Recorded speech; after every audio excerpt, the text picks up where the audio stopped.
Hello，大家好，我係阿達。咁今日嚟到咧松東村有人單位180尺，呢個單位做咗個零月嘅啫。咁啊，今次就做咗部分家私，鋪咗地磚，咁啊淨係油唔使噴灰嘅。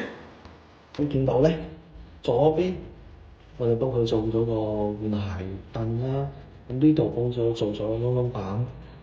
通常呢啲細節位咧，即係入門口呢啲位，我哋通常做晒唔止撞衫，啲細節位一定要做到嘅。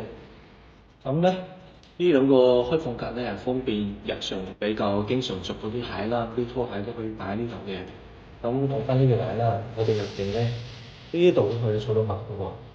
但係呢啲粉咧就變咗緊品啦，下低咧都係一個正常嘅櫃桶，咁上邊咧就係一個吊櫃嚟嘅，入邊個電箱放佢個位。呢尺寸咧係我哋度過之後，直接要工廠開翻去，完全冇誤差可以擺得嘅。呢個屏風咧係原先構思係想幫佢做到頂嘅，去主人使，淨係咧用嚟普通即係遮下呢個。一開門咧，唔使俾人見到晒所有樣式啦。就算咁雜嘅罅咧，佢都可以正常開到門嘅，完全冇問題。咁廁所呢度咧，我哋淨係做咗假天花同濕布啫。咁大家可以見到我哋嗰啲細節啦，我哋咁樣做嘅。總之嗰啲成成塊咧，啱到盡嘅啦。咁嚟到廚房一批入按下細節啦。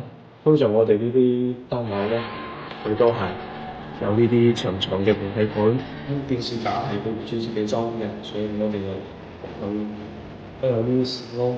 呢個佢要擺一個高板啦，係啦，呢度咧就可以穿嗰啲線出嚟俾個電視插嘅。咁點解會揀咗呢隻色咧？係因為業主自己買到一張好大嘅床，都係呢隻色，所以非常緊跟。